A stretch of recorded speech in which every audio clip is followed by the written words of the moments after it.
Hello everyone, today I'm taking a closer look at the fastest gaming graphics card in the world, MSI's RTX 5090 Lightning. And that's the TLDW version right there. It is the fastest. It's a 5090, it's typically 10% faster or more than the stock air-cooled Founders Edition 5090, and for that performance boost, MSI is charging a base price of $5,090. And 99 cents, natch, but chances are, if you really want one, you'll have to pay even more than that on the secondary market since it's a limited edition numbered card with only 1,300 units in the wild. So I'd like to start by acknowledging the very overpriced elephant in the room.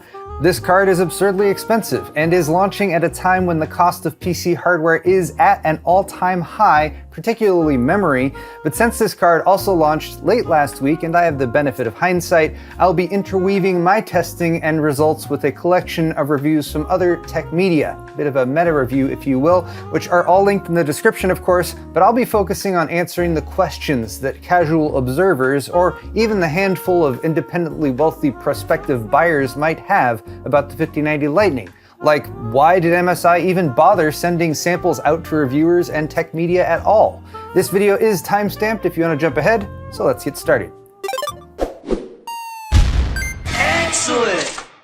Today's video is brought to you by the Paul's Hardware store on paulshardware.net, the only official source for Paul's Hardware merchandise, tantalizing t-shirts, brilliant beer sets, high-quality hoodies, and more, all featuring the classic thumbscrew for tasteful and refined viewers, or the 8-bit thumbscrew for tasteful and refined viewers who hate curves.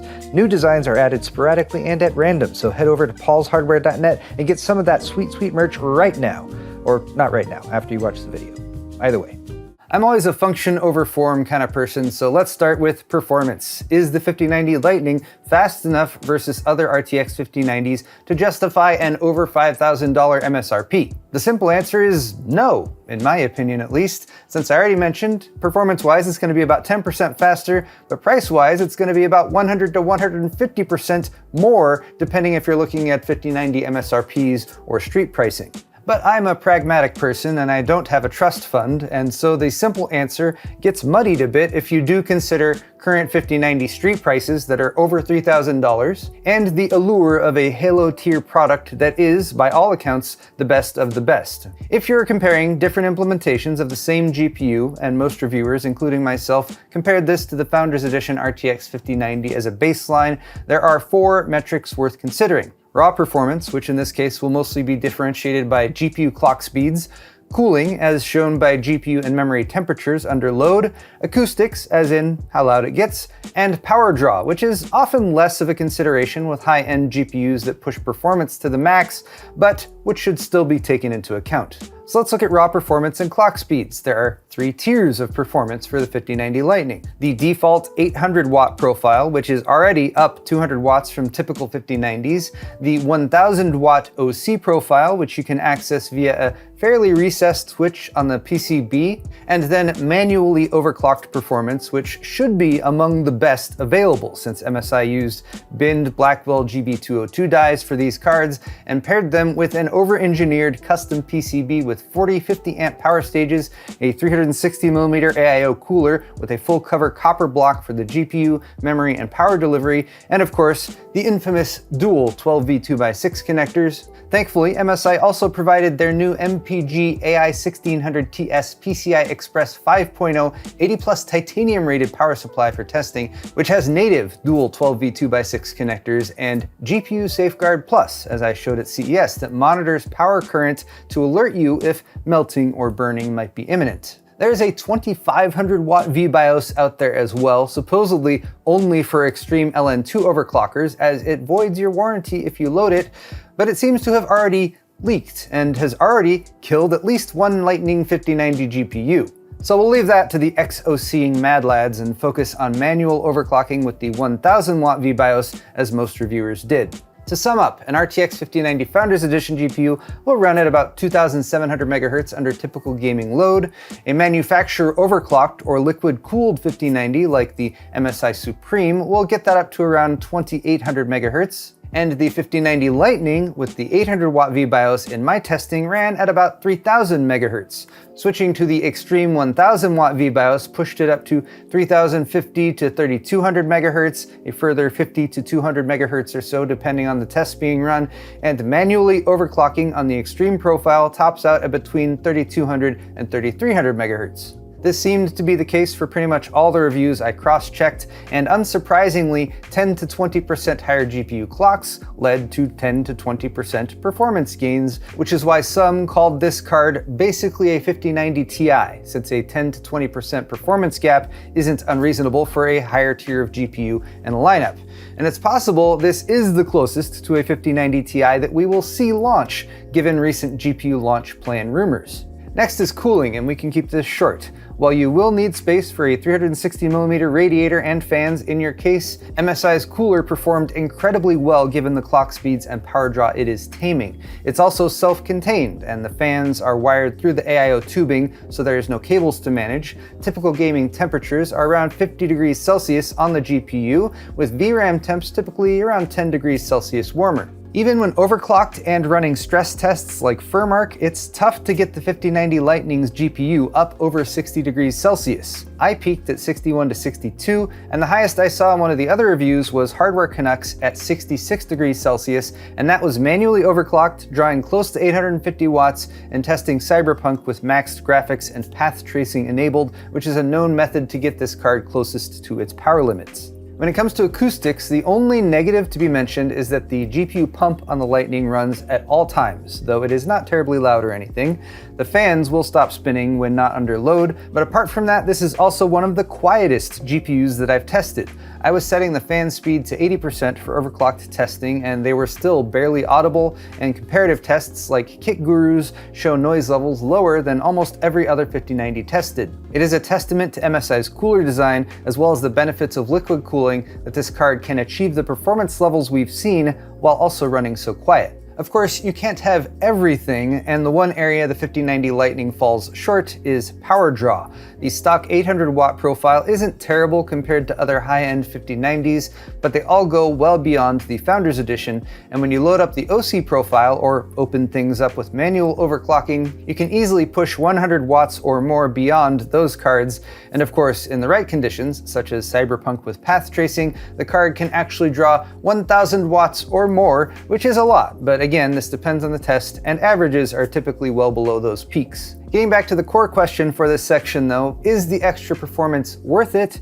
I would say my initial short answer, no, still stands, but that's completely subjective. For the whale customers that this card is aimed at, who have plenty of cash reserves, the 5090 Lightning is delivering peak performance in all possible metrics, and that just might make the difference. So if you decide to refinance your home or whatever and buy this card, or if you just want to know what that would feel like, the next question to answer is, what's the unboxing experience like? What add-ons and accessories and fancy packaging come with a GPU of this caliber? Here is my unboxing, which shows a 3-box package inside the main extremely large shipping box. One contains a riser module to vertically mount the 5090 Lightning so you can better view the 8-inch LCD display. It's PCIe 5.0 compatible, of course, and should work with cases that have 5 PCI Express expansion slots and none of those crossbars in between them. The yellow cable accent looks pretty cool too. The second box, labeled Accessories, has accessories inside, amazingly, which includes a thank you placard from MSI GM Jeremy Law, an NFC portal card that I lost very quickly, a couple Lightning case badges, a keychain that seems kind of weird until you realize that it's made to fit in the recess where the VBIOS switch is on the card itself, which would be quite hard to access otherwise, and a super cute mini 5090 Lightning that even has fans that spin. Also tucked away are a 4-way 12V 2x6 power connector, pin-out cables for manual voltage readings, mounting screws, a small but capable anti-sag support, and a braided USB A to C cable that you'll need to plug from the card's USB-C port to a Type A port on your motherboard if you want the LCD screen to work.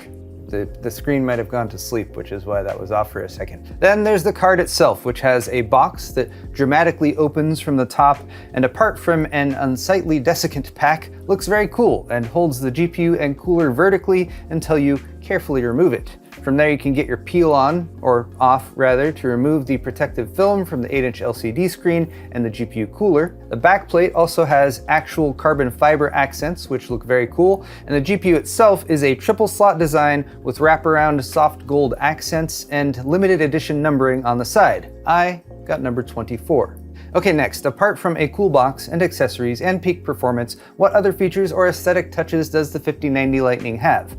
I already mentioned the liquid cooler and 360mm radiator with 3 120mm fans. They are all in black, and I appreciate that, like they did with the MSI RTX 5090 Supreme, the fans are daisy-chained and wired into and controlled by the GPU through the AIO sleeving. The next most evident feature is the 8-inch LCD screen, which ties in with MSI's web-based control called Lightning Hub, and here there are a couple criticisms. First, the screen is LCD rather than OLED, as MSI says an OLED screen was too hot and impacting performance, which for me is okay. I prefer the performance-oriented choice, but it does mean the screen has a backlight glow that is noticeable even when the system is on standby. Second, the web-based Lightning Hub interface is supposed to be a solution that doesn't require software installation, but that's not entirely true. You need to install a Windows Store Lightning Hub app and a USB display driver to get the screen to work. After that, it will display a set of performance metrics by default,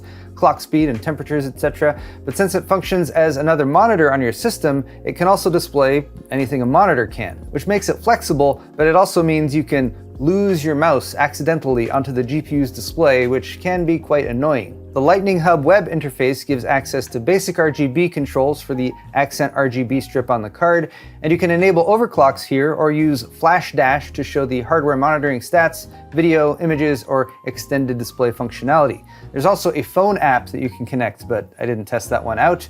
Unfortunately, Hardware Canucks also found that the web interface was causing a 5 to 20% GPU load while up and running, and overclocking through this UI was less reliable than more traditional methods like Afterburner.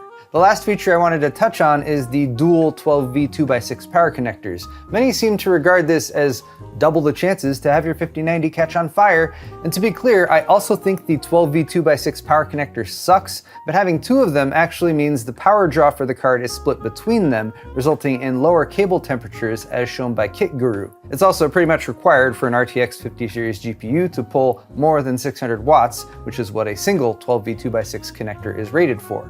Okay, my last question to answer is one I've seen at least a few people ask. Why did MSI even bother sending out 5090 Lightning samples to reviewers? And that's a good question, because really, they didn't need to. 5090s are selling out at $3,000 plus as is. All 1,300 of these would likely have sold out even with just 1 or 2 reviews to confirm performance, but there were at least 30 or so sampled as far as I can tell, and at the risk of getting flamed in the comments, I'm going to say that I appreciate MSI doing that. Very few people will be able to actually get hands-on with this limited edition graphics card, but I'm sure a lot of people are interested in what it's like. So as I've tried to demonstrate today, having a variety of well-seasoned tech media outlets test the 5090 Lightning in a range of scenarios provides a much more well-rounded assessment of actual performance. And MSI, to their credit, decided to sample units rather than selling as many of them as possible because they said they are proud of the work they did with the 5090 Lightning and wanted to show it off a bit by subjecting the card to scrutiny. And if they seem tone deaf in launching a $5,000 plus GPU given adverse market conditions, as I mentioned in the intro, I'd also remind you that they developed this card long before the memory shortage began, and I doubt they wanted to scrap the whole project on that account. But that's all the MSI apology I can muster at the moment, and that's all the info I can provide you on this card in a relatively short video. It is absurdly expensive, yes, but at least when it comes to performance, it delivers on being the best money can currently buy. I want to say thank you to MSI for sending this card over for my review, and also thank you to my fellow reviewers who did such a good job dissecting its performance. Again, all those videos and articles are linked in the description if you want to dive in deeper. Thanks to all of you for watching. Let me know what you think of MSI's RTX 5090 Lightning in the comments. Check out my store if you want to grab some cool merch, like, subscribe, and all that good stuff, and I'll see you in the next video.